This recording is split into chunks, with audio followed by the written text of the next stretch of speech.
Et après, il y a le côté humain on partage des moments tellement intenses avec des gens qu'on connaît à peine. Et ouais, les gens disent souvent que Koh-Lanta, c'est un accélérateur de vie, mais c'est vraiment ça, quoi. On est projeté dans un autre monde, un peu. Et oui, les amis, vous l'avez reconnu, c'est Ambre, évidemment, aventurière de cette équipe rouge, qui a déjà connu 2 autres équipes précédemment dans ce Koh-Lanta, le Totem Maudit. Ambre a très gentiment accepté de nous accorder une interview. Vous allez apprendre plein de choses sur elle, comme dans chaque interview. Vous allez en savoir plus sur ses rêves, sur ses ambitions, sur sa personnalité, son caractère, sur son ressenti aussi sur ce Koh-Lanta qui était vraiment très difficile. Ça, c'est un point commun qu'ont tous les aventuriers et les aventurières de ce Koh-Lanta, le Totem Maudit. L'interview, c'est tout de suite, les amis, et c'est maintenant. On y va.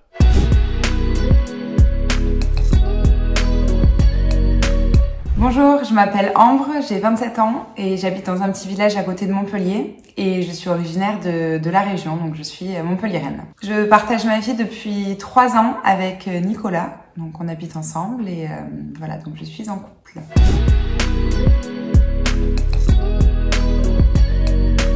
J'ai eu la chance de faire plein de choses différentes. Dès que j'ai eu mon bac, je suis partie habiter 3 ans et demi en Australie. Quand je suis rentrée, j'ai passé mon monitorat d'équitation. Donc c'était un peu en rapport avec mes études. J'ai enseigné pendant 2 ans.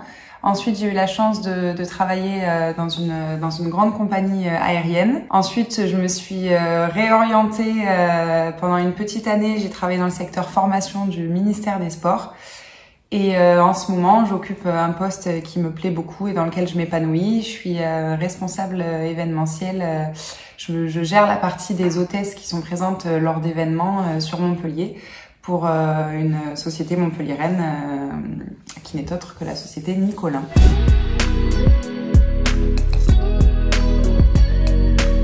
Ben, c'est vrai que j'ai pas beaucoup regardé Koh-Lanta. Quand j'étais petite, j'avais pas la télé, donc j'ai commencé à regarder pendant le premier confinement avec Nicolas. Et c'est vrai que ça m'est apparu un peu comme ça. Je me suis dit, mais ça arrive à un moment de ma vie où les étoiles sont plus ou moins alignées. Je me sentais prête. J'avais aussi besoin de me prouver certaines choses. Et je voulais voir si je cochais les cases des questions que je me posais. Donc j'ai fait le grand saut, j'ai envoyé ma lettre de candidature, c'était la première fois. Donc j'ai passé le casting de Koh-Lanta une seule fois, donc j'ai eu énormément de chance d'être prise dès le premier coup. Donc voilà, un beau concours de circonstances, les étoiles étaient alignées, j'ai postulé et ça a matché du premier coup. Donc voilà, je suis consciente de la chance que j'ai eue de pouvoir faire Koh-Lanta dès ma première candidature.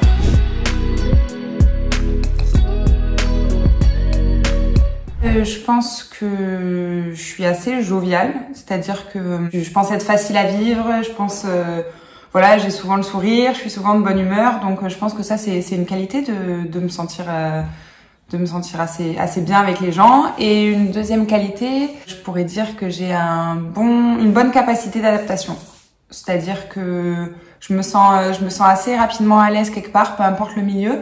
C'est vrai que j'ai une facilité à échanger avec les gens et voilà, je me sens quand même rapidement à l'aise et peu importe les personnes avec qui je suis, j'arrive un petit peu à rebondir et donc ouais, une deuxième qualité, ma capacité d'adaptation. 2 défauts parmi beaucoup, je pense que mon premier défaut c'est d'être un peu impulsive. Je pense que j'ai tendance à dire assez rapidement ce que je pense un peu trop haut et un peu trop fort parfois. Donc ça c'est un gros défaut. Et un deuxième défaut, j'ai pas exactement l'adjectif, mais si par exemple il se passe quelque chose dans une journée, un événement, même parfois anodin, je vais avoir tendance à ressasser, à culpabiliser, à ruminer un petit peu dans mon coin et c'est vrai que ça a tendance à un petit peu me polluer l'esprit.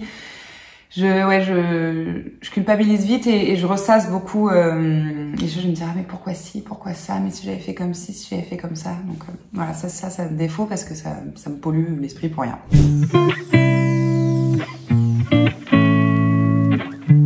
Honnêtement, sur Koh-Lanta, j'ai essayé de rester moi-même à 300%, donc je pense pas trop avoir adapté ma personnalité. Non, franchement, je me trouve, enfin, en tout cas avec la diffusion, pour l'instant, je trouve que, voilà, même mes proches me disent, c'est dingue, c'était exactement la même Ambre dans l'aventure que dans la vraie vie, donc je pense pas avoir adapté ma personnalité. En revanche, oui, j'ai senti une évolution quand même au fil des jours. C'est vrai qu'avec la fatigue, le manque de nourriture, un petit peu le stress des épreuves, tout ça, j'étais peut-être un peu moins tolérante. C'est-à-dire que un événement, une réflexion, une situation qui aurait pu se passer dans mon quotidien ici, où ça me serait passé au-dessus, ben voilà, j'étais un petit peu plus facilement irritable et j'étais peut-être, il y avait des choses que je laissais un peu moins passer que ici en fait, parce que voilà, le manque de fatigue étant, c'est vrai que j'étais un petit peu moins patiente.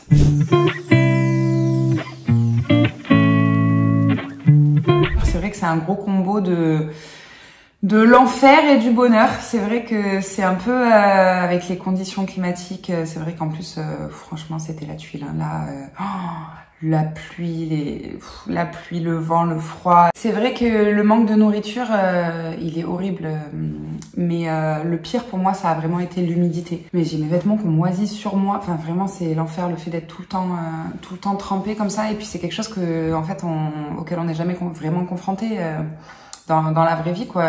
Donc ça c'était vraiment très très dur.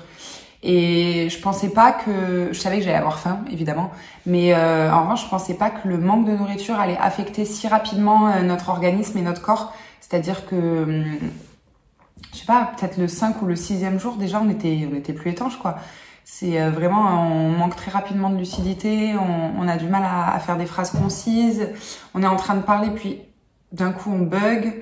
Enfin c'est vrai que ça je pensais pas que ça allait arriver si rapidement en fait. Et d'un autre côté, je pensais pas que le corps était capable d'encaisser autant, aussi longtemps. Après, en termes d'épreuves, c'est dingue. Et après, il y a le côté humain qui est juste ouf quoi. On partage des moments tellement intenses avec des gens qu'on connaît à peine. C'est vrai que les gens disent souvent que Koh-Lanta c'est un accélérateur de vie, mais c'est vraiment ça quoi. On est projeté dans un autre monde un peu, avec des gens qu'on connaît pas et auxquels on fait confiance de suite, et il se passe direct quelque chose. Ouais, humainement c'est formidable, c'est dingue. Franchement c'est une merveilleuse aventure. Elle est aussi merveilleuse que rude.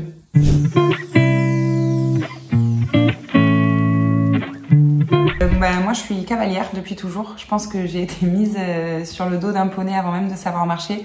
Donc vraiment le cheval et l'équitation c'est quelque chose qui a bercé toute ma vie. Hein. Je continue aujourd'hui encore à pratiquer l'équitation. Et après j'ai des hobbies et des passe-temps qui sont assez standards. Je passe beaucoup de temps avec ma famille, avec mes amis et avec les deux en même temps. Après voilà, j'habite à Montpellier, j'ai la chance de pouvoir souvent aller à la mer. J'aime aller à la mer, à la rivière, me balader avec mon chien, mon chéri, mes chevaux. Donc voilà, j'ai un côté très nature et un côté citadine aussi, où j'aime bien passer du temps en terrasse avec mes copines.